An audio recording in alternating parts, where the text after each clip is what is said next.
नमस्कार दोस्तों, आज बात करने वाला हूँ पेनल्टी प्रोविज़न के बारे में। बुक्स ऑफ अकाउंट मेंटेन नहीं करते हो तो क्या पेनल्टी लगेगी, ठीक है। ऑडिट नहीं कराते हो तो क्या पेनल्टी लगेगी। दो सेक्शन के बारे में बात करूँगा, सेक्शन 271A और सेक्शन 271B, ठीक है।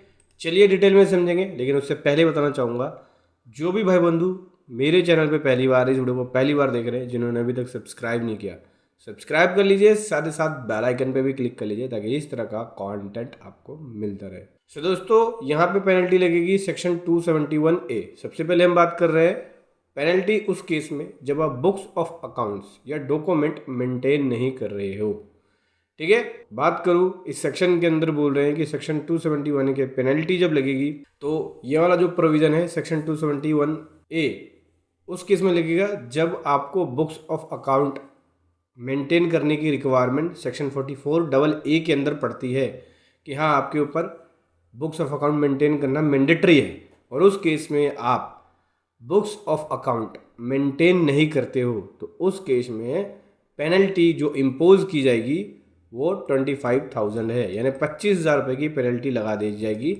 अगर आप books of account section 44AA में मेंटेन नहीं करते हो। ये सेक्शन क्या बोलता है कि आपको proper books of account maintain करना पड़ेगा। बुक्स ऑफ अकाउंट में क्या क्या आएगा, जैसे कि बैंक बुक हो गया, ठीक है, कैश बुक हो गया, लेजर हो गया, ट्रायल बैलेंस हो गया, प्रॉफिट एंड लॉस अकाउंट हो गया, बैलेंस शीट हो गया, डे बुक हो गया, कैश बुक हो गया, सेल रजिस्टर हो गया, परचेज रजिस्टर हो गया, ठीक है। ये सब बुक्स ऑफ अकाउंट्स के पार्ट है। तो आपको प्रॉपर एक बुक्स ऑफ अकाउंट मेंटेन करना पड़ेगा। अगर आप नहीं करते हो तो सेक्शन 270A के अकॉर्डिंग 25,000 की पेनल्टी लगा दी जाएगी। अगला बात करते हैं सेक्शन 271B।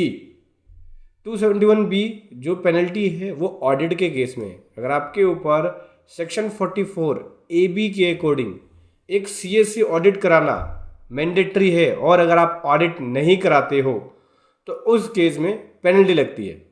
ऑडिट कराने की लिमिट एंड रूल्स क्या है, अगर आपकी टर्नओवर 1 करोड़ से क्रॉस है और आप कैश में बिजनेस कर रहे हो तो आपके ऊपर ऑडिट की एप्लीकेबिलिटी आ जाएगी।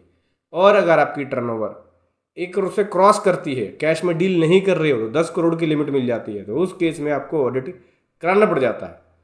आप अगर ऑडिट नहीं कराओगे तो उस केस में पेनल्टी जो लगेगी यहाँ पे वो लगेगी टर्नओवर का 0.5%, या फिर देखिए टर्नओवर का 1.5 यानी 0.5%, या फिर 150,000 मतलब कि 1.5 लाख रुपए, ठीक है। यानी अगर आप CA से ऑडिट नहीं कराते हो तो 1.5 लाख की पेनल्टी लगेगी, या फिर टर्नओवर का 0.5% की पेनल्टी लगेगी सेक्शन 271B के प्रोविज़न के अकॉर्डिंग।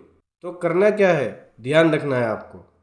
पहला तो बुक्स ऑफ अकाउंट मेंटेन करना है, अगर नहीं करोगे तो 25,000 की पेनल्टी है। सबसे बड़ी जो हैवी पेनल्टी है और मोटी पेनल्टी है वो इस वाले सेक्शन के अंदर है कि 1.5 लाख की पेनल्टी अगर आप ऑडिट नहीं कराओगे तो लगेगी, या टर्नओवर का 0.5% उसके अकॉर्डिंग लग सकता है। समझ में आया।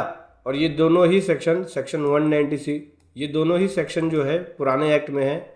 1961 इनकम टैक्स का जो एक्ट है, जो नया एक्ट है 2025 इनकम टैक्स एक्ट, उसमें ये दोनों ही सेक्शन अलग अलग सेक्शंस के अंदर देखने को मिलेगा। हालांकि जो वर्डिंग है वो सेम है लगभग, लेकिन ये दोनों अलग अलग सेक्शन में आपको देखने को मिलेगा नए एक्ट में।